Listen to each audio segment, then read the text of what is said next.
but he has made dramatic improvements in his turnover issues, which he had in the past. He used to be one of the worst quarterbacks in the NFL as far as turnover value loss. And this season, on a per play basis, he's actually lost the least amount of expected points on turnovers this season. So I think we have to give him credit for really changing his game in that manner.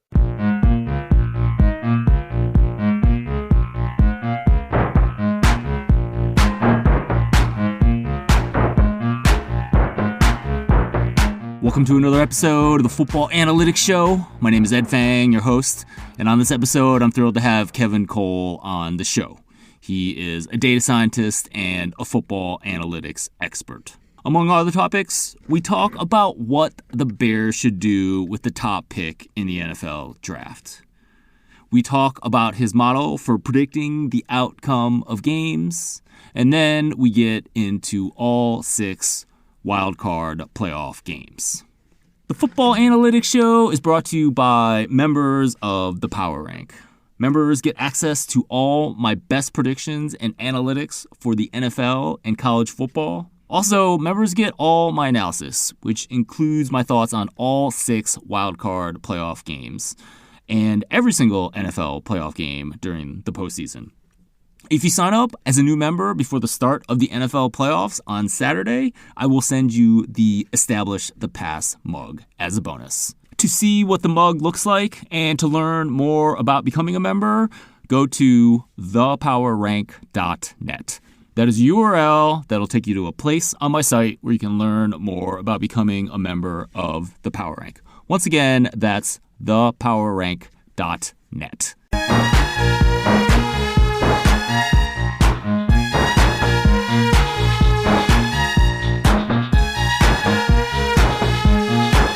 Joining me on this episode of the Football Analytics Show is Kevin Cole. He is a data scientist and football analytics expert, and he runs the Unexpected Points newsletter and podcast.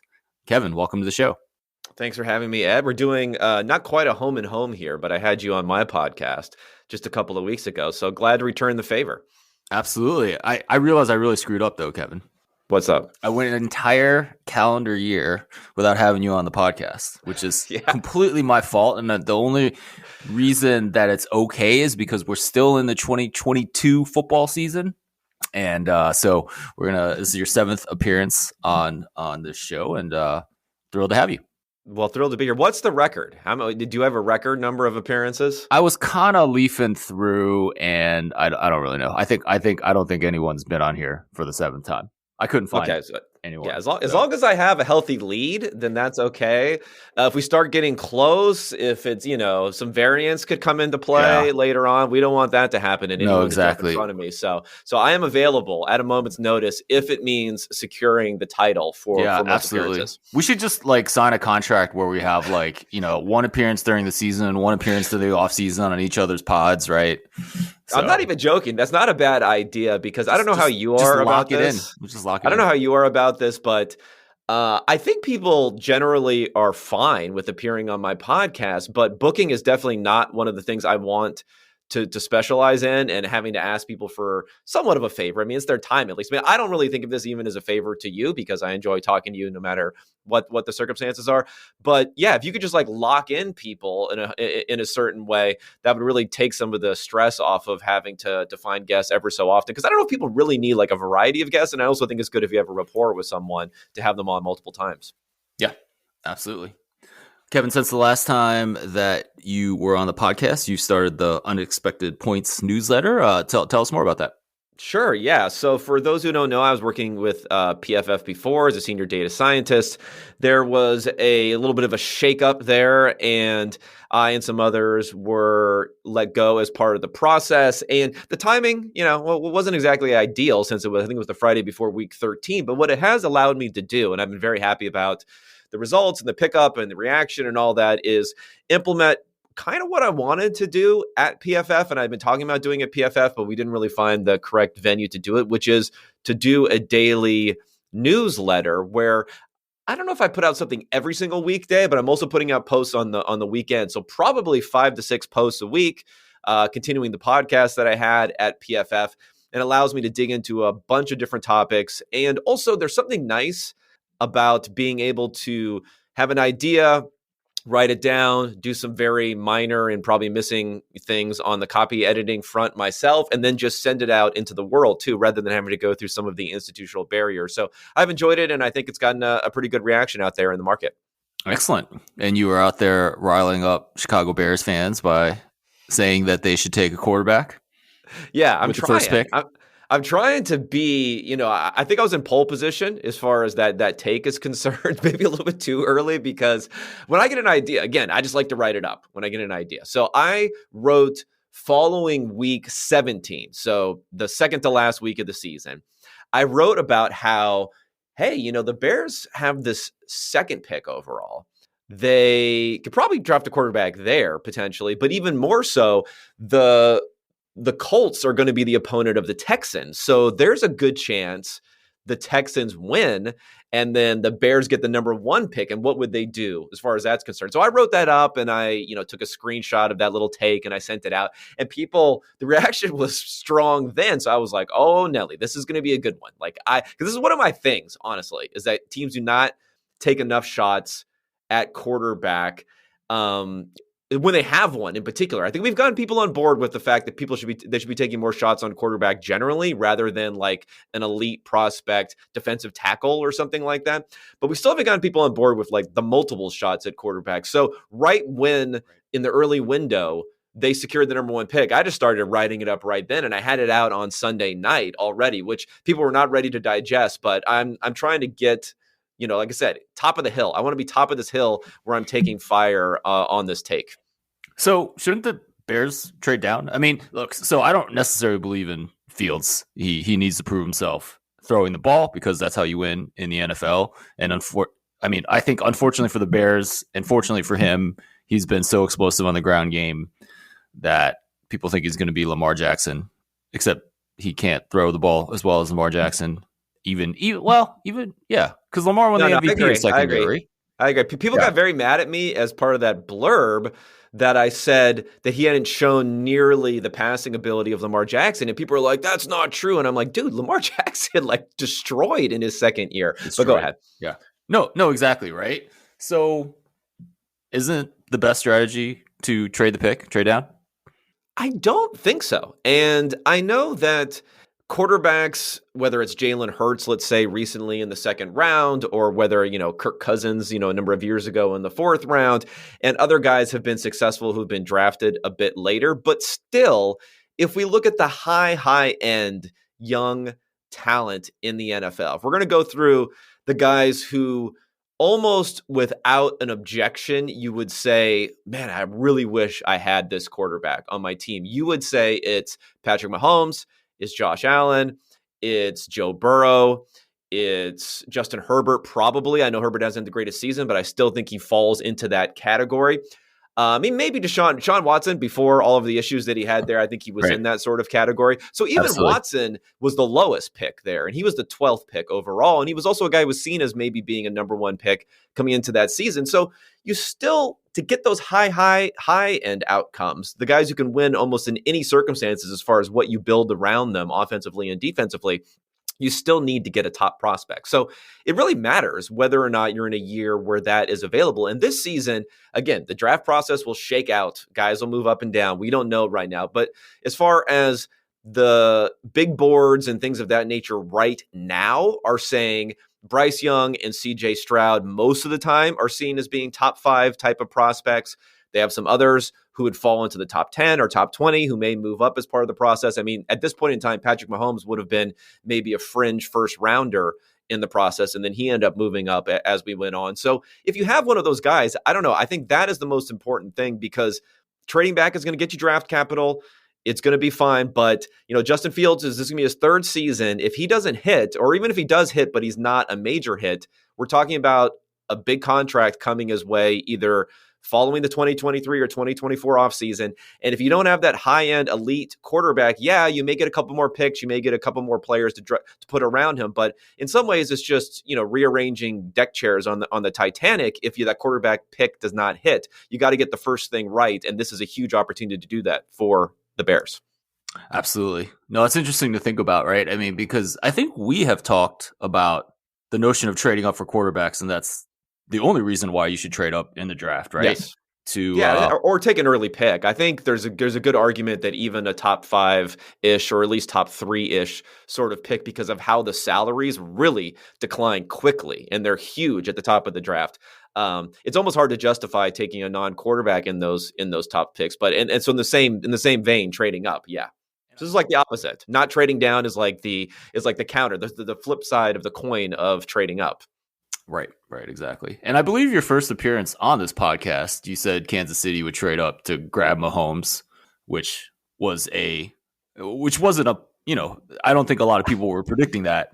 I'd like to say draft. I was that prescient. I think I said Patrick Mahomes would go before Deshaun Watson in the draft, which did end up happening. So I was prescient there. Mm-hmm. I wish I could have picked that perfectly. I don't know if I had the Kansas City thing because, but I did have Mahomes going before Watson, which at that point in time, again, was what early in the cycle was not something that was being predicted very often. Yeah. So that was certainly good. And then also kind of this idea, you mentioned this idea that teams should actually take multiple cracks at quarterbacks. And I think that's particularly interesting when you watch a guy like Stetson Bennett, who has won 2 national championships, has led a pretty amazing Georgia offense. And he's not even in the top 10 of one of the quarterback rankings I looked at. I actually think it was PFF. And the guy who's second is Will Levis, who looks the part, but does not act the part, or at least certainly not in terms of the numbers, the Kentucky quarterback. There's so much uncertainty here, right? And so, why shouldn't teams take multiple cracks?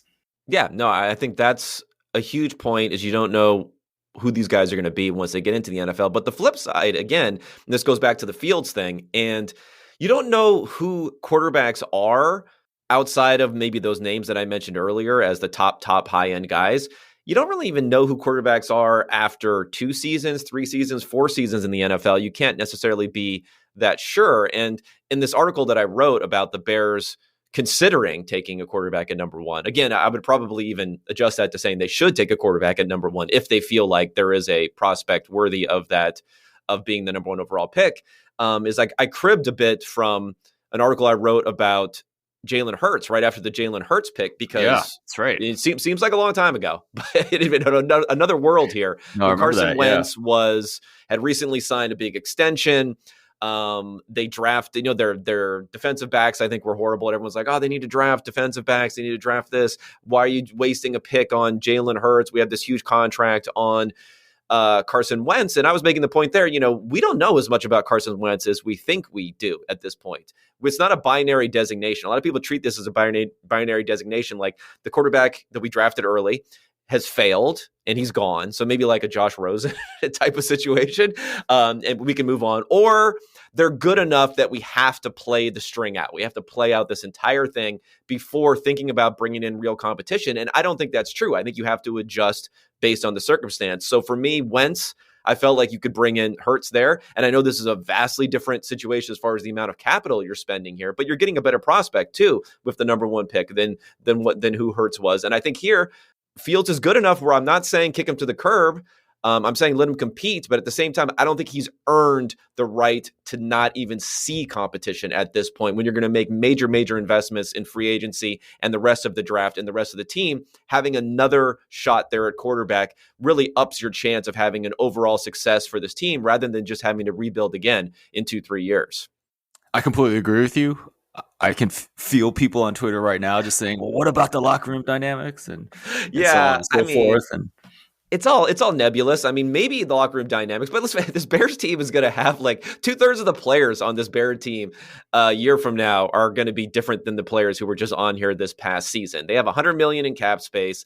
They do have draft picks. I know they would lose out on a couple of draft picks here, but there's also like one thing that really annoys me is this faulty binary. It's like, if you don't use this number 1 pick to trade back, then somehow the team will continue to be horrible. And it's like, no, you still have a 2nd-round pick. You still have a 3rd-round pick. You still have $100 million in cap that you can use. Yeah, you're going to have a couple fewer rookies this season, a couple fewer rookies next season, but that's not like a make or break type of thing. So it hurts. Ideally, Justin Fields would be the guy and all that, but he does not reach the bar for me to say I'm so confident that I can pass up a top pick when that doesn't happen very often, where you have a top you have the top pick and there's a top prospect available in the same draft, you have to look at those opportunities very seriously. Absolutely. So, Kevin, let's keep talking about quarterbacks. You've done some interesting work trying to isolate the skill of a quarterback from the skill position guys that he has, and found some interesting things with Daniel Jones. Can you tell us about that? Yeah, sure. I mean, I think Daniel Jones, even unadjusted, looks okay this season. I think he's 11th or 12th in expected points added per play. And the adjustments that I make boost him even further up that scale to about 6th or 7th if you're looking on a per play basis. And if you're looking just overall, how many expected points he's added, there's actually a lot of quarterbacks this year who haven't played the full season. So he's played the full season and he moves all the way up to 5th as far as the total value that he's added. So the adjustments that I make that help him out, I have a receiver adjustment, which looks at ESPN's open rating, which is based upon tracking data adjusted for scheme and quarterback.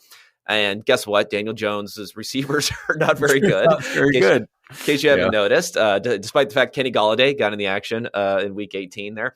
Not so great there. Offensive line has been okay. Not terrible, not great either. I also have an adjustment for how much yards after catch generation is going on. Not a ton there for him either. And when you go through and make all these different adjustments, and then some of the quarterbacks above him fall down because they do have better circumstances around them, Jones moves up. And whether this means the Giants should pay him or not, I'm not quite sure about, because it has been a lot of rushing value this season. He's only behind Justin Fields, Jalen Hurts, and Josh Allen in the rushing value added this season. So that's not necessarily something you want to overpay for, but he has made dramatic improvements in his turnover issues, which he had in the past. He used to be one of the worst quarterbacks in the NFL as far as turnover value loss. And this season, on a per play basis, he's actually lost the least amount of expected points on turnovers this season. So I think we have to give him credit for really changing his game in that manner. Do we have to give him credit? Do we have to give Brian Daboll credit? Or is there a lot of randomness going on with his turnover prevention? I think a little bit of each, although the reason I think we have to give him credit is it has been a linear type movement over the course of his career, not just a single season issue. If you look at the expected points that he lost to fumbles and interceptions throughout his career, and some of these earlier seasons he played less than he has recently, so it's not exactly on a per play basis apples to apples, but still it was over 100 expected points his first season. It was 80 something his second season. It was down, I think, to 60 something his next season. And then this season, it's in the 30s somewhere. So it is a little bit of an acceleration of that trend, but the trend was in place pre-Daboll. And the rushing, as far as the rushing is concerned, yeah, I think some of that is play calling. So that's good job for Daboll. But we saw the talent there also from Daniel Jones. So getting quarterbacks to run, I do think it's something that play callers have an influence on. But it's there for someone else to take advantage of if there's another play caller in that situation. It's just smart to do that, where I feel like a lot of quarterbacks and offensive play callers don't necessarily lean on that enough for guys like Daniel Jones who maybe don't fit the profile for a running quarterback. Right. How are you making adjustments for line? So I have a couple different ways. I have my own metric, which tries to assign blame or credit for sack rate versus expectation based upon scheme, whether or not they're running play action, how quickly throws are getting out, how many step drop they're using. I have a number there. I look at, on a play-by-play basis, pressure data, time to pressure data that I'm getting charted from FTN data. And from there, I can build out the survival curve. So it kind of says, like, the longer the quarterback is holding the ball, how likely do we think it is or not that he won't face a pressure? So he'll survive without a pressure. Again, looking at all these individual bases. And from there, I can figure out what the expected sack rate would be based upon those pressure curves, which I'm assigning to the offensive line. I'm saying, I'm not going to say, the offensive line is giving up a ton of pressures, but if it's because the quarterback's holding the ball a long time, then it shouldn't be on them. But I'm looking exactly at when these pressures are happening. So I come up with an expected sack rate based upon those curves. And I say, okay, how does that compare to what you'd expect based upon the general scheme? And I say that goes to the offensive line. And then the rest of it, in one way, shape, or form, I'm putting on the quarterback and what they're doing. So that's how I'm figuring out the offensive line adjustment.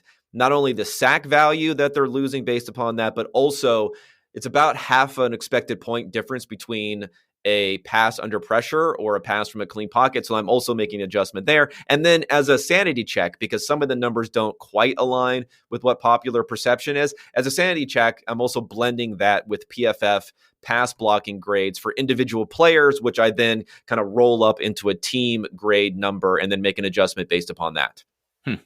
So there's a lot of stuff there. What was the curve that you were talking about? Is something about looking at the time that the quarterback holds the ball? Yeah, you can build. There's a package. Again, I'm kind of a hack when it comes to coding. So like this is something that was premiered by Timo Riske at PFF, a data scientist who's much more. He's like a PhD level mathematician and statistician and all that sort of stuff. So he came up with this concept where, again, looking at the play-by-play level data and knowing exactly when it comes, you can use packages to build a curve, which will show you, if you thought about the x-axis, it would just say time to throw along the bottom. And then the y-axis would be the percent likelihood of facing a pressure or surviving. So the flip side. So the percent likelihood of not facing a pressure. And then it goes down, right? So the longer you're holding the ball, the more it goes down. And by inputting on a play-by-play basis how much time has gone by and whether or not you had a pressure at that particular time, you can build these curves for each offensive line and then compare it to what an average would be. And then like, are you before or under average? And it's very powerful illustration. You'll see in the past, it's been the Green Bay Packers have been one of the ones you could put in where the survival rate is almost always higher for the Packers than it was for other teams. Whereas other ones like, I don't know, the LA Rams this year, for instance, look poor versus that. Mm-hmm. And from there, we can get an idea of, okay, this is probably how many additional sacks are being caused by the offensive line. This is probably right around how many additional pressures are being caused by the offensive line. And then add back the expected points, the negative expected points effects that would come from that, add that back into quarterback value, and that would be the adjustment for blocking. Excellent. So so that all gets rolled up into the adjustments that you make. You're adjusting for receiver. And then scheme as well, right? Is that just coming out of this FTN data play-by-play that you're getting? Yeah, I mean, we don't have a lot to go on for scheme. It's a little bit more of a black box / you need like detailed tracking here. So the couple of things that I've labeled scheme, one of them is yards after catch value. So in EPA versus what you would expect based upon where the passes were caught, like the location of the passes. How much yards after catch would you expect based upon that? How much are you actually getting? So that's one part of it. The other part of it is really just play action rate over expectation. So you look at down distance, field position, how often would you score differential, whether or not it's in the last 2 minutes of the half, things like that, where you don't necessarily run. And you say, how often are they using play action versus what you would expect? And there definitely is a little bit of a boost in that still. It's decayed a little bit over time, but that's the other part of it. So those two things go together. And, for someone like Patrick Mahomes, who actually looks better relative to the field by the entire analysis, he still gets hit very heavily on the yards after catch over expectation. And I think people would still agree that how he's being schemed up with a lot of the screens and pop passes and other stuff from Andy Reid is definitely boosting his efficiency. So that's my best proxy that I have for scheme. Okay. Very interesting. Kevin, we're going to talk about wildcard weekend. But before we talk about those games, you've developed a NFL model to predict spreads. How does that work? Yeah, I mean, it's based on the foundation is these adjusted scores that I've come up with, which have served dual purpose. Number one, it's trying to get a better read on what actually happened in a game by the underlying more stable metrics and play quality there. And the second benefit you get is sending them out and making fans mad at you. Basically, what you said about, and you say their team won when they were actually the worst team, or somehow they get mad at you both ways. They also get mad at you if you say their team lost, but maybe they should have won. So it's trying to get a better number for that. And it's really just like a fundamental EPA per play type of number is really what it comes down to.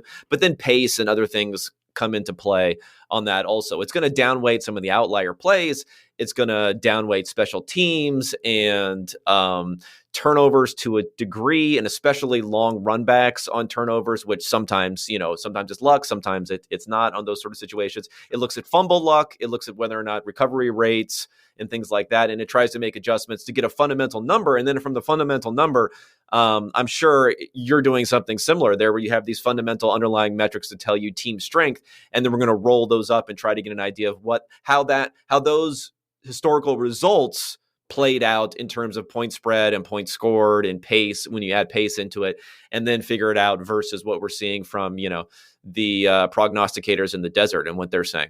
Oh, the markets, you mean? The markets, yes. I was like, wait. Yes. Who has a computer in the desert? Yeah. I mean, I guess they're all over the place. They're not necessarily in the desert. They're all over the place. They're all in corporate America nowadays, even though those ones in corporate America aren't doing such a great job.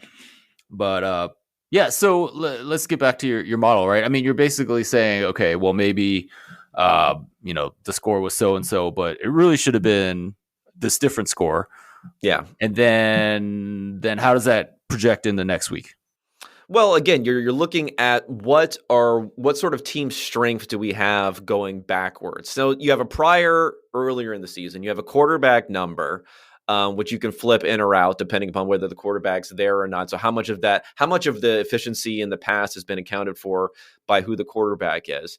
And then you have, at least I have a decay function where it looks at the last week's results. It's giving full credit for that. And then every week that it goes by, it's kind of taking, 0.095 to the power of how many weeks back you're looking at. And that's how much you're discounting it by the past results. So the more recent results make more sense. And then we have stuff like week 18 where we're like, I don't know.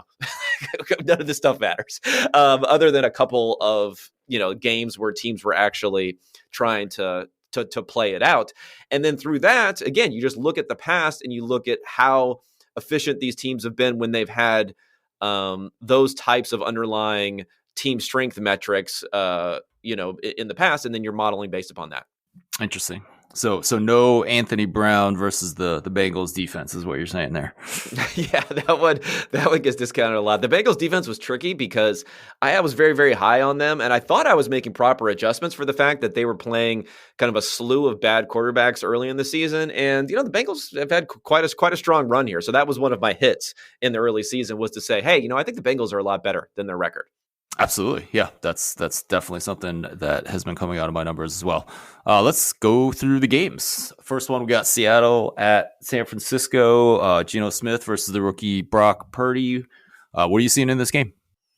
Yeah, I mean, this is one where my numbers have the 49ers now as being slightly better than even the Eagles. I know you want to discount some of the late season stuff for the Eagles, but still, the Eagles just have had such a weak schedule, and the 49ers results, especially defensively against anyone other than Jarrett Stidham, have been so good going into it. So this is probably the biggest mismatch in terms of team quality that I have here. I know that it's around, where are we at? Still at 10 points, 9.5 points. Still at 10.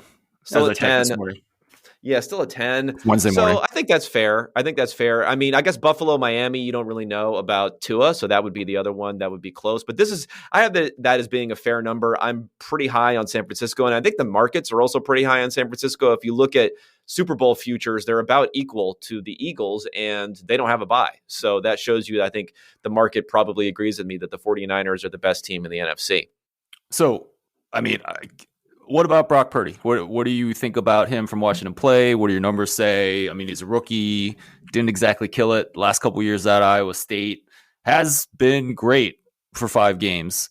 What do you think there? I think he's probably better than your median expectation for the last pick of the 7th round. I know, hot take there. But I also informed somewhat by this adjusted quarterback efficiency number that I have there. Now, he still looks pretty good by adjusted quarterback efficiency, but he has the largest per play, rate adjustment downward of any quarterback in the NFL. So in other words, the advantages that he's gotten from good blocking, good yards after catch, good scheming, good receivers, strength of schedule, weather, everything together. You throw it all in there. He's gotten the highest.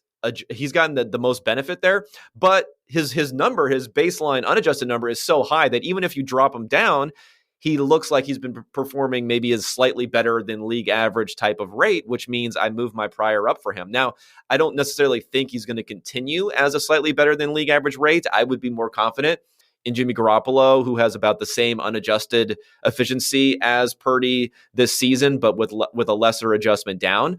He had a little bit harder time as far as his circumstances were in those weeks. But it's enough. It's enough to say, hey, if we expect to get average quarterback play out of him in this type of matchup against a Seattle team where Geno Smith has been, he hasn't been exposed in the second half of the season, but he's played more like a bottom half quarterback in the second half of the season than a top half quarterback. I just think it's a good matchup for them at home.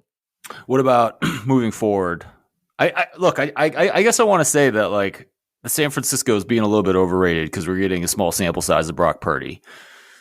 Yeah, I mean, no, I think, I don't know. See, I think if he's average-ish, you're okay. Right, I but guess that would be. What's the chance that he's going to continue to be average-ish? I agree that if he's average-ish, they can potentially win the Super Bowl, right? But like, well, he's been a lot better than average-ish. No, I understand that. As far as his unadjusted numbers, at least. So I think there's a decent chance his numbers are average-ish, at least going forward. So for that reason, because he's still going to have all of these benefits. Even if for me, if he was playing with the same adjustments, if he was playing at the same level as, I don't know, like a Kenny Pickett, let's say, and he was getting as much of a boost via his circumstances, that would move him up almost into the top 10 sort of range for his actual performance. So he just has a huge contextual advantage, at least according to my numbers, because the blocking is that good too for San Francisco. For sure. Wait, so where do you rate Pickett? Pickett is in here between Derek Carr and Deshaun Watson here. So I don't know. He's somewhere in the early 20s, I think, as far as his rating for the full season. I know he's come on and been better recently. So slightly below NFL average, and Purdy's been better. Okay. Yes, yeah. But my point would be like if he plays fundamentally like the 22nd best quarterback in the league for Brock Purdy, he gets enough of a boost. And everything is kind of like narrowed and squished in there in the middle. He gets enough of a boost to get him near like top 10 just because of the contextual circumstances that he has around him that are just fantastic. Right. Awesome. Let's move on. We've got the Los Angeles Chargers at Jacksonville. Chargers are a team that are healthier than they were earlier in the season. You have a Jacksonville team that somehow managed to win that AFC South championship game versus Tennessee, despite having one first down their last 4 offensive possessions. So what are you seeing in this game? Well, this is one where even as a cold-blooded numbers guy, I might allow some of my own bias, I guess you could say, towards thinking that Justin Herbert and maybe the Chargers offense is a bit better than what we've seen from the numbers. I mean, I do have some adjustments built in here because of the injuries, not only to the wide receivers, but to Herbert himself, who played through the rib injuries. But even so, he hasn't been that great this year for a guy who I was thinking could emerge into the top 3, 4, 5 quarterbacks in the league as such a solid guy. He hasn't been that different. My numbers have the Chargers only being the slightest bit better than the Jaguars, and the Jaguars are at home. So just according to the straight numbers, I would have the Jaguars being a small favorite. I mean, not, we're not getting to 3 or anything like that, but I would have them being a small favorite. And I think the markets have it flipped in the other direction. So my numbers directionally would say that the Jaguars are a little undervalued in this matchup, but I don't know. This is the one thing when it comes to Herbert and it comes to that offense for the Chargers where I don't know. I actually have some feelings. Even the number bot I have some feelings here that would make me wary of really, getting too confident in that the Jaguars should be favored in this game. I certainly see some headlines that the play calling and the coaching are holding the Chargers back on the offensive side of the ball. Any thoughts on that?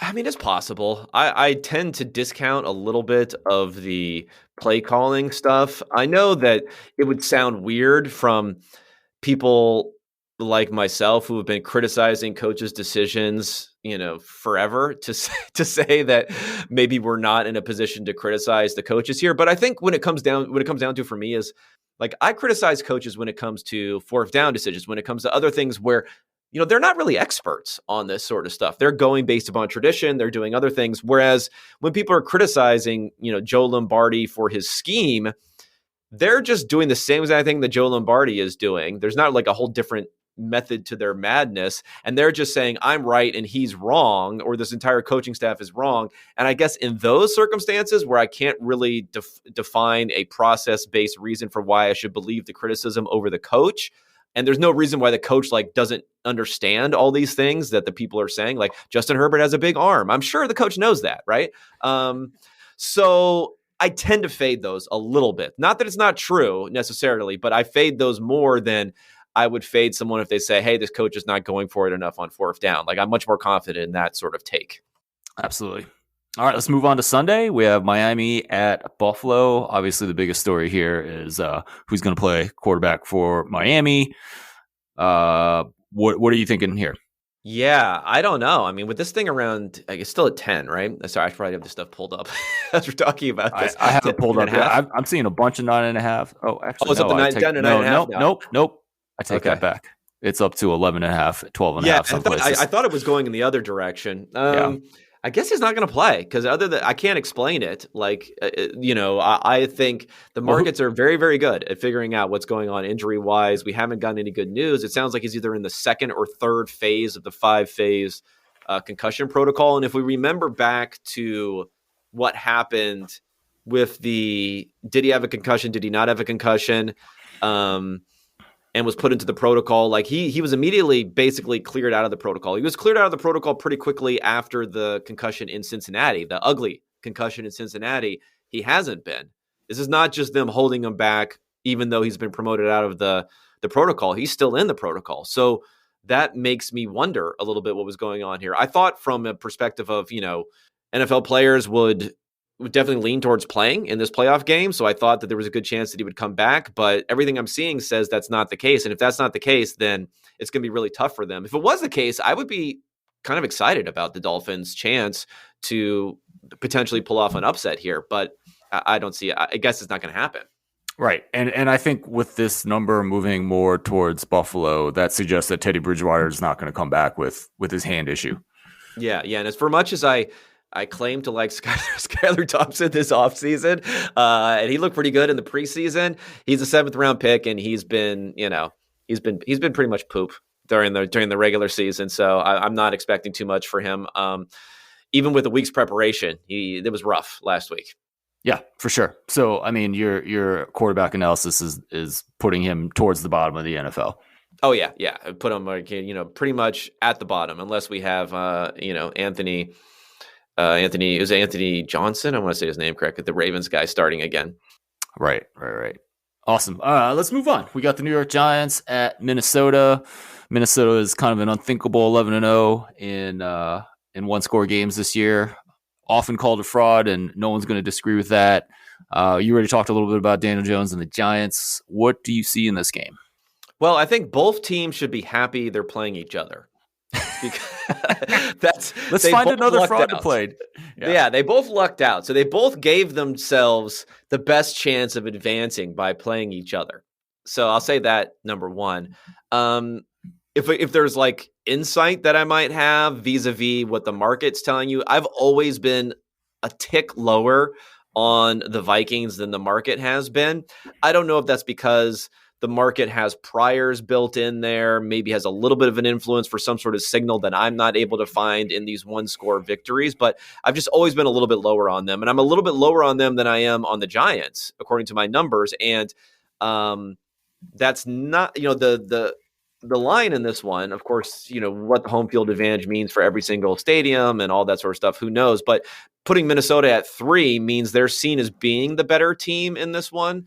Right. Not a whole lot, but that definitely is not. You wouldn't slap a 3 on there if you thought that they were equal or the Giants were slightly better. So my numbers would lean towards the Giants a little bit. Interesting. Yeah, I think when you kind of look at this from a big picture perspective, I mean, I would still rather have Kirk Cousins than Daniel Jones. You talked about the lack of receiving talent for the New York Giants. Vikings still have Justin Jefferson, one of the best in the business. And, probably a little bit of an edge for Minnesota on the defensive side of the ball, too. So, yeah. I mean, they haven't been good. I guess that's another thing. Like, right, they haven't been good. Right. I don't have priors built into here since before the season, but that would make sense that, Cousins you'd see as being better than how he's performed this year. The defense you'd probably see as being a little bit better than how he's performed this year. At the same time, if the Giants can get back some of the defensive backs that they've been missing, Azeez Ojulari and Adoree Jackson, I think, have been out. So if those guys come back, that could help a bit too. Yeah, for sure. All right, let's move on to the last game. Sunday, we have Baltimore at Cincinnati. This market has moved to Cincinnati -7, -7.5. That certainly suggests we're going to see Tyler Huntley instead of Lamar Jackson for Baltimore. Is that your take as well? I guess so. There's another one I just don't believe. Like, I just cannot believe that with this much time off, Lamar Jackson is not ready to play. Right. But it's a ligament. It's a knee ligament injury, right? So, I mean, it's one of these things. Playoffs, man. No, I understand that. Maybe I'm old school football guy. Maybe I'm just like way too old school football guy. But so that's interesting too, because I heard some takes saying, "Oh, Lamar doesn't want to get back. He doesn't have a contract for next year. What's his incentive to play?" And I certainly don't believe that, but. Yeah, I don't know. I mean, if you're saying the knee injury, if you're saying, okay, this is what I would say. And again, I'm not like casting any judgment on Lamar Jackson for what he's doing. I'm only thinking like, I'm just trying to like make predictions, right? And when I'm trying to make predictions, I'm trying to think, what would you expect to have happened in the past based upon these similar circumstances? I'm going to look for that sort of evidence to it. So yeah, Lamar Jackson moves around a lot. He's not under contract, right? So he's probably going to get franchise tagged or something next year, but he's not under contract. There's a big risk to him to playing. So all those things do factor in. At the same time, if you're thinking like traditionally for a team, if a player can at least get cleared to play, if he improves the team's chance of winning in the playoffs, right? Mm-hmm. Even with a bum knee, he would play. And I think Lamar Jackson with a bum knee probably improves their chances of winning over Tyler Huntley in the playoffs. So that's why I would have leaned towards him playing. But again, as you mentioned, the greatest injury prognosticators out there are the markets, and they're telling us that may not be the case. And maybe we're in a whole new situation when it comes to Lamar Jackson and others, where this is a new environment where I don't blame him for doing that. I'm just more looking at what I would have expected from what happened in the past. Right. Absolutely. So if Lamar plays, where would you have this game at?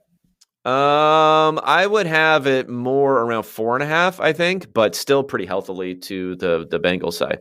Yeah, absolutely. I have it right around 4 as well. I mean, I think that's kind of what you expect in like a division game in the playoffs, especially with things being so tight. So people are focusing on Burrow's struggles against Baltimore this year. And again, it's like, yeah, Baltimore might be slightly better, but I think that could be a mistake to look at 2 game splits of sure. You just randomly pick out 2 games. You could find a lot of stuff, a lot of potential things that make no sense.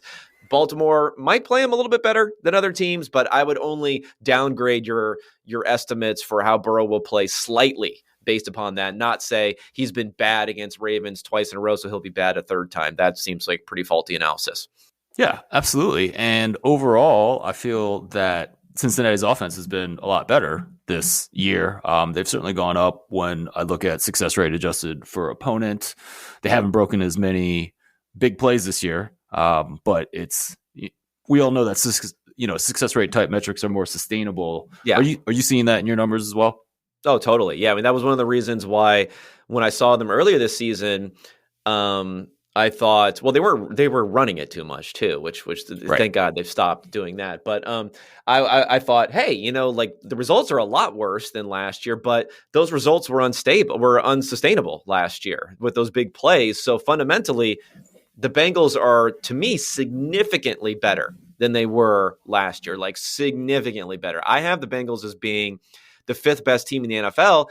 And through their whole Super Bowl run, even though they were winning those games, it wasn't like it was super impressive, those games. Right. Maybe Kansas City, the second half was pretty good, but the Titans and the Raiders game were pretty ugly, honestly. Yep. The Bengals were like mid-tier, maybe 13th, 14th type of team to me. So I have them as being a lot better this year. It doesn't mean they're going to make the Super Bowl necessarily, but I have them as being a fundamentally better team this season. Yeah, I mean, it's such tough sledding in the AFC, right? Right. I mean, they would probably be the favorite if they're ever in the NFC. This is a nice matchup for them, though, to start. If Jackson isn't playing, that's huge for them. Yep, absolutely. All right, let's go to Monday. Last game of Wild Card Weekend. We have Dallas at Tampa Bay. Dallas is a road favorite. Tampa Bay's been a pretty interesting team to try to figure out all year. Well, what are you seeing here? I mean, I've been too high on Tampa Bay all year, so that's because you run numbers, though, right? Yeah, I know. So you know what? I'm going to stay too high on Tampa Bay. I'm going to do like a tout act here. So now's the time. It's Tom Brady. It's the playoffs. No, I'm just kidding. But this is my favorite game, though. I think, or the Bucs are my favorite team when we're going to say where are we sitting 2-3 weeks from now that people's minds will be completely blown that the Bucs have a much better chance than people think of not only winning this game, which the markets are telling us they have a pretty good chance of winning this game, but not only winning this game, but also playing the Eagles likely in the next week. Like the Eagles, again, are not the best team in the NFC. So if I were either one of these teams winning, like the Cowboys or the Bucs, I would rather go to Philadelphia than go to San Francisco the next week. So like there's a chance that the Bucs find themselves in the NFC Championship game. And I think it'll blow people's minds because they see them as being so bad this year. Every single time I have them ranked in my top 12 teams, people are like gagging at the possibility, but they're just, but I think their numbers still look a little bit better than most people would think for me. And I don't have them as being that different from the Cowboys in team strength. Right. Absolutely. I have Tampa Bay favored in this game as well. What I found is that this offense has had a complete inability to generate plays, big plays, explosive plays. Mm-hmm. And there's a big random element in that. And that doesn't mean that they are necessarily going to generate a lot of big pass plays or run plays for that matter. Heading into the playoffs, like these regression to the mean arguments don't always work. Can you imagine getting up on a chair when Minnesota was 6-0 in one-score games and predicting regression this year? They are now 11-0. So, but I mean, I do think that, I do think we're underrating Tampa Bay, and it's a tough thing, right? Because they haven't put a lot of points on the board, but I really do, and their offense isn't as good as last year. But I also think, Kevin, what I found interesting. Like Tom Brady's thrown fewer picks this season than last year. And I was kind of surprised that was true because, he's thrown, 2 picks against Cincinnati in the Monday night game, 2 picks against Arizona in that slog fest, and 2 picks that looked really bad. But that hasn't been the norm, right? I mean, he had some other turnover issues, right? I think he had a fumble against Cincinnati as well. But I think they've looked ugly in some island games, like really, really bad in some island games, which has thrown people off. We'll start to get some of the injury reports too for them. This is another team where obviously they have injuries they sustained like in the preseason and training camp, which to the interior offensive line in particular that are not getting better because the guys got knocked out for the year. But all these little minor injuries they've had are guys who have missed a week or two or have been dinged up. There's still guys dinged up coming into this game, but I think they're not healthy, but I think they may be the healthiest they've been this entire season going into this game. Right. So I think that helps. That helps for them. For sure. I don't think Mike Evans played last week because of an illness, but I presume that's one of those things where he just comes back and he should be fine. Yeah. They didn't need to play anyone last week, so right. But they did. They did, yeah. No, I agree they did. But Mike Evans illness. He's more like the soft tissue guy. He's missed quite a few injuries via that sort of route throughout his career. So I'm fine holding him out. I mean, he's not Julio Jones level where it's like 4 plays or the most you can expect from him. But he's definitely had those issues in the past. And he was one of those guys when you talk about not having explosive plays where I think he went, 10 weeks without a touchdown. And then he scored 3 bombs in one game. So I don't know. They can get hot. Yeah, absolutely. Kevin, we didn't get a chance to talk about Kansas City. Or I guess we have talked a little bit about Philadelphia. Any other thoughts about kind of Super Bowl odds and teams that you expect to make it that far? Yeah, I mean, I've been higher on the Chiefs than the markets for a number of weeks now. So, with the fact that they have the bye, I think the the Super Bowl odds are telling us right now that the Bills are a better team, being that Kansas City's plus 350 ish and the Bills are plus 400. I don't agree. I think Kansas City's a better team and they have the bye. So if you're going to play those two versus each other, I would lean more towards the Chiefs. And I know the Chiefs defense has been pretty, up and down at a point. The offense has been really good, honestly.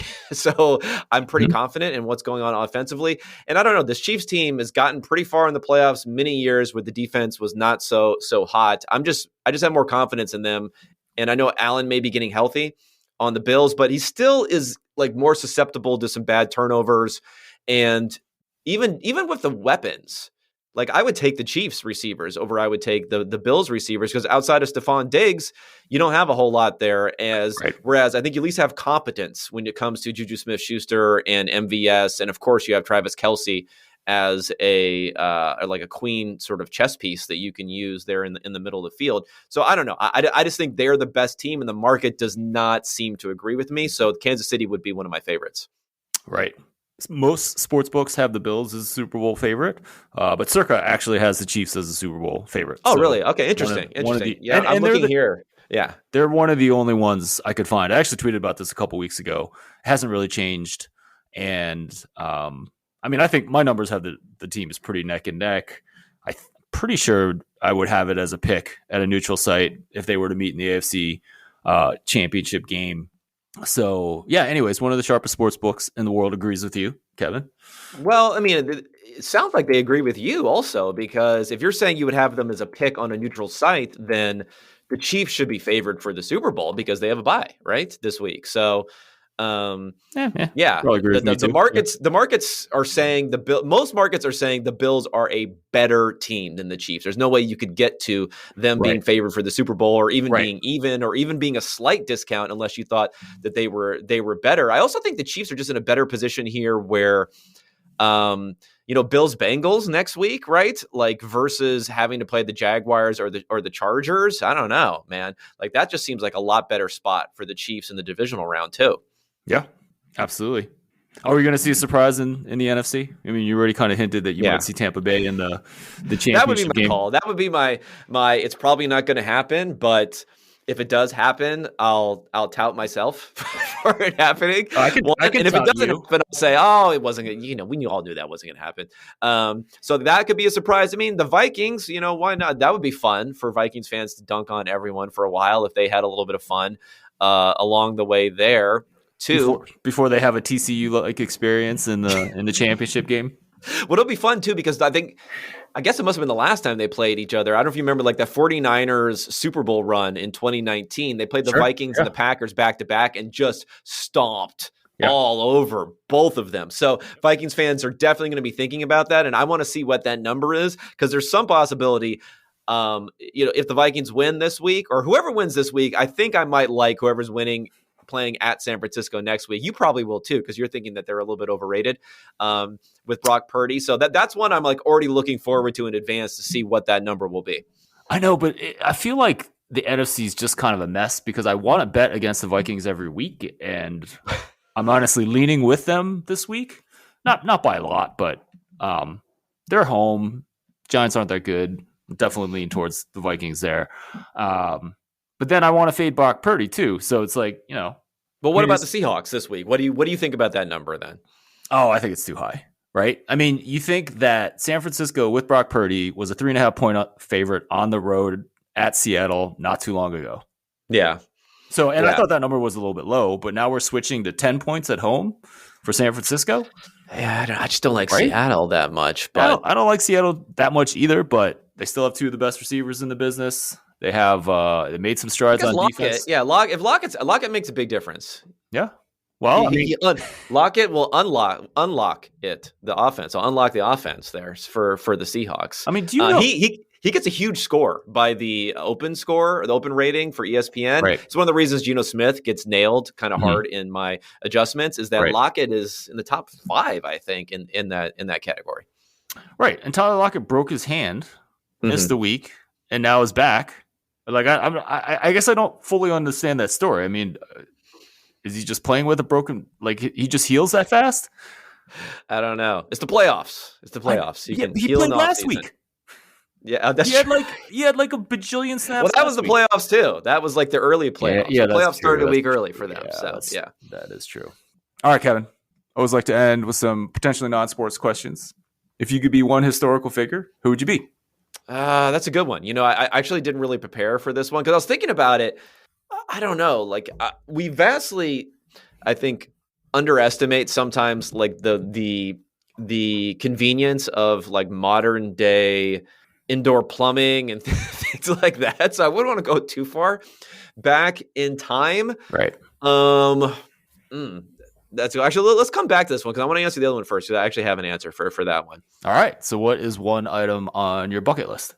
Okay. So the one item on my bucket list, I definitely want to do Wimbledon, like just do almost the whole 2 weeks or at least 1 week. I mean, I'm a pretty big tennis fan. I used to be a bigger tennis fan. I never really had the combination of the money that it would take to not only be in London, but it's like everything's expensive there. It's expensive tournament, all that stuff. You have to have the combination of that. So I didn't really have that early in my life. And then now with kids, like I wouldn't want to waste money on them going to go see it, where they're at least at this age, maybe a little bit when they get older. So that would be something where either with older kids or, after the kids are out of the house and I could just go with my wife to go and like catch a week or even 10 days of being at the tournament there on the lawn, everything, and checking that out. Is it the length of the experience that's part of the appeal? No, it's really just that it's like the mecca of tennis, basically. It's the most prestigious tournament, the All England Club. There's just something about it. It's just kind of like a whole magical sort of experience when it comes to tennis and tennis glory and all that sort of stuff. So I think that's what it comes down to more than anything else. I mean, I've been to the US Open, like the Australian Open is kind of just like not that exciting to go to. The French Open, I guess, could be interesting, but there's something about the grass, I think, too, versus clay or hard court it just gives it a little bit of extra something. And they all wear all white. It's very traditional. It's like a whole thing. Yeah, for sure. All right, can we get back to the historical figure, or you want to cut it off a little early? Well, I was thinking about stuff here. I don't know, historical figure may be overstating it, but I don't know if I could like be one of my own relatives in the past. I think that could be kind of interesting, whether like a grandfather or a great grandfather, especially my grandfather, who I knew pretty well. He had a pretty interesting life as far as being, World War II, and then also being a civil engineer, and then going through all of that, and kind of also living through. It's probably like the greatest time to be a part of any, like empire type of thing, if you want to call the United States an empire, as far as emerging from the early 20th century through the mid and late 20th century to this kind of like dominance and splendor and abundance of everything there. So I think that could have been an interesting time to have been alive. So you want to give up all the comforts and the lack of war during our lifetime, and the internet, die in the war at least, so and the internet, and then you want to go back the greatest generation, and you want to go back into a foxhole in World War II. We said historical, so I can't go into the future, can I? But maybe getting me off of Twitter would be a good thing. That's right. That might be the only way to do it, is to like go back before that stuff existed. Although I'm a big proponent of modern technology if you know how to moderate yourself on it, which I'm good at and bad at. A lot of people very bad at. So hopefully my kids will be pretty good at it. But that's definitely something I'm worried about. For sure. I know I'm kind of making fun of you for picking something back then. But just last week I was talking to Jim Sonis, and I was actually arguing that it'd be kind of cool to live in the 60s and the 70s. Like, I want to be past the war. I'd prefer not to get shot. even if it is in defense of the glorious empire and the whatever generation that you were calling it.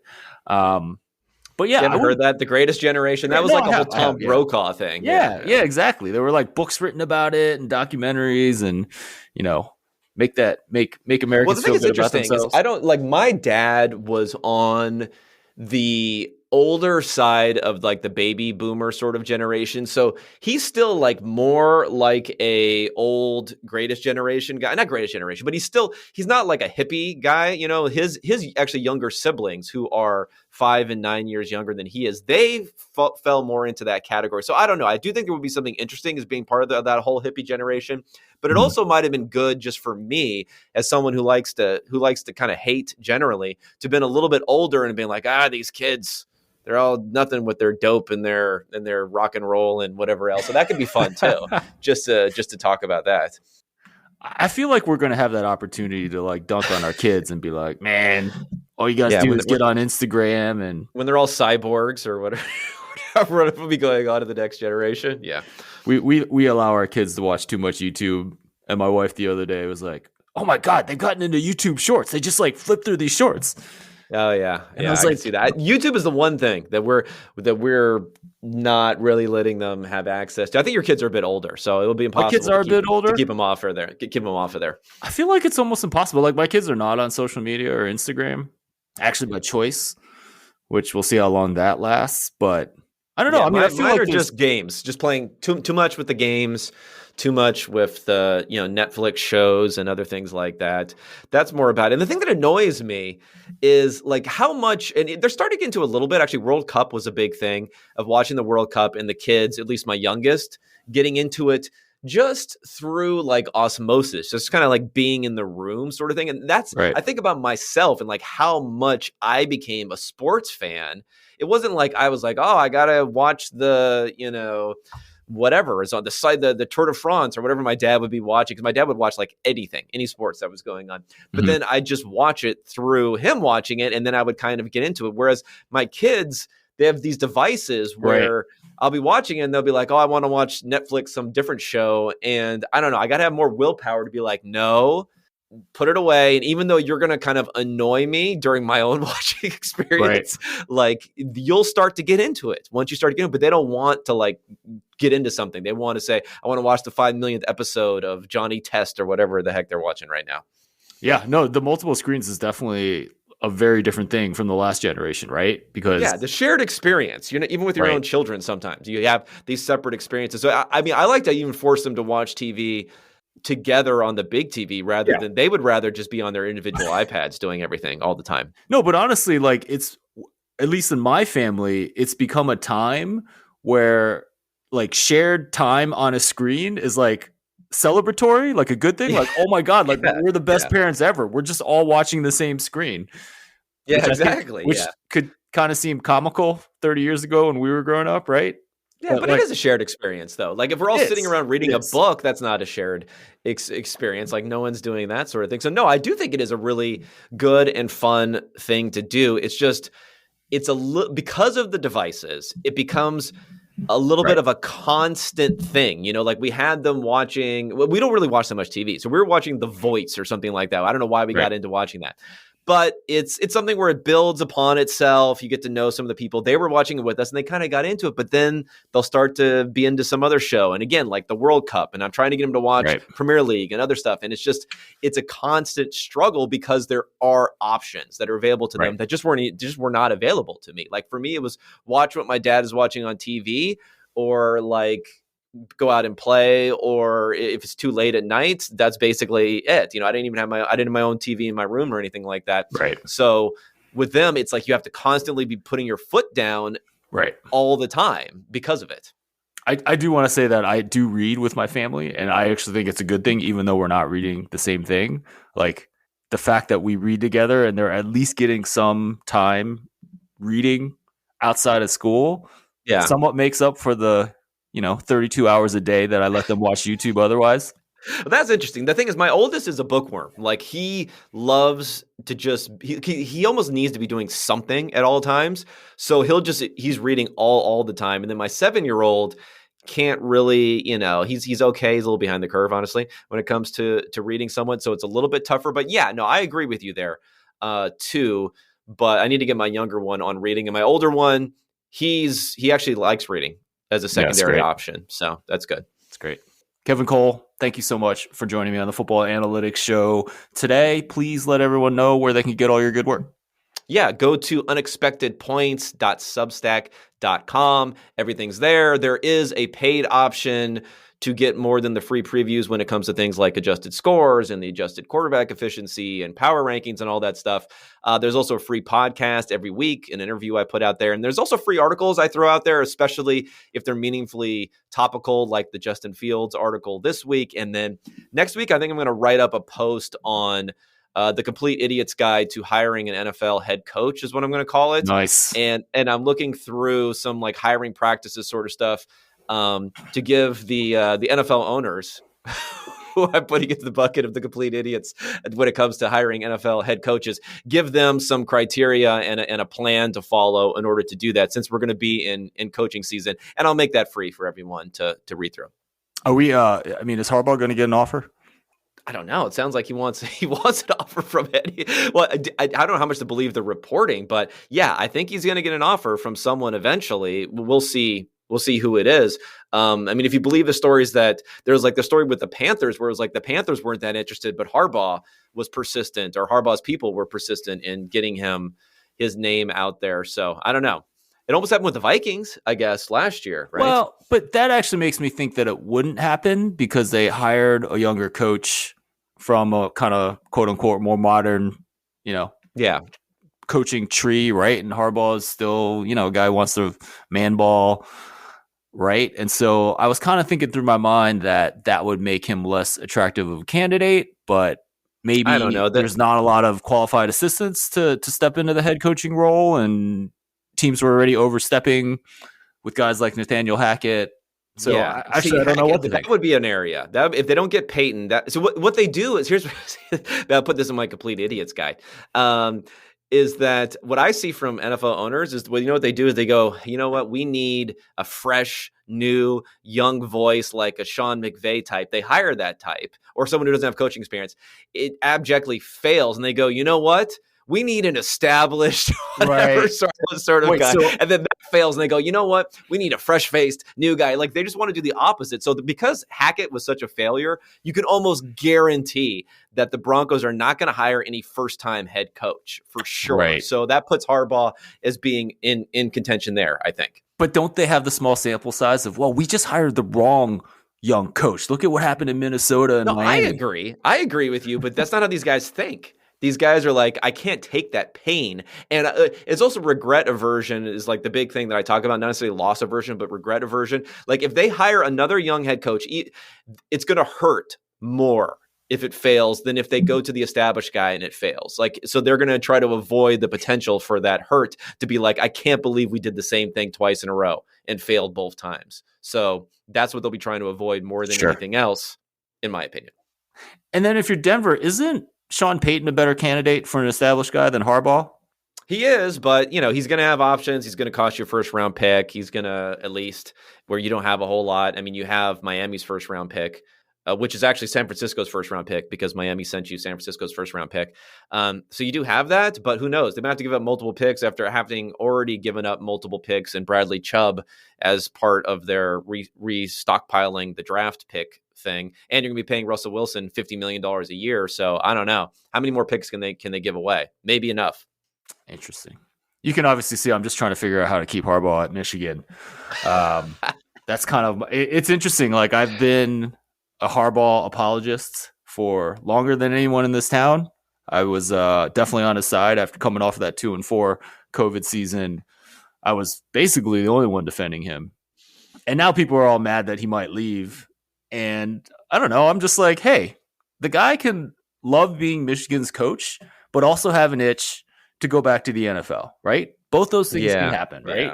And people prize loyalty a little bit too much when it comes to these sorts of things. Loyalty went out the window many years ago in this business. I know, but it's still like a tiebreaker. It's still, at least in some people's minds. Well, I'll say that in some ways I'm glad I'm not a college football fan that much because, man, you guys are crazier. College football fans are even like the stuff about Ryan Day. I don't even follow this stuff that much, right? But obviously, biggest rivalry in sports. So he loses twice to Michigan, and people are like, "Well, he just can't beat Michigan. Yeah, you gotta get rid of him. You can't win it." It's like it's been 2 games, guys. I know. I don't know. It's nuts. It is nutty. I completely agree, right? And after he lost the second time, I actually tweeted out that I would make Ohio State a 2.5 point favorite over Michigan if they were to play in the playoff. Yeah. Which was purposely meant to rile people up, and it did. Yeah. And, when they hired Ryan Day, I was like, this is perfect. He's going to be bad. Like he's not an established coach, right? Like this could be a really good thing for Michigan. And Michigan has beat them the last 2 years, but like the dude can coach. Like he's getting in recruits. He's getting high level recruits on the offensive side of the ball. Yeah, they have some issues on defense, but honestly, like that was a pretty good hire for Ohio State, considering that it wasn't an established coach, right? So yeah, no. I always make fun of fans and their irrational opinions and behaviors. But hey, you guys, your passion is keeping us in business here as part of the football analyst establishment. Well, exactly. And then the craziness about being around here is that there's some people would be like, I'm done with this Harbaugh drama. Let's bring on the Matt Campbell era of Michigan football. And I'm like, what? Stop. You know what I mean? Well, it's like a spurned lover or something. You're like, I didn't like him anyway. I got my new. We're gonna go back to our thoughts from 2 years ago. I'm deleting them. I'm deleting them out of my Instagram. All their pictures on Instagram. They're going to delete Harbaugh out, basically. All right, Kevin. Well, thank you so much. All right, thanks for having me, Ed.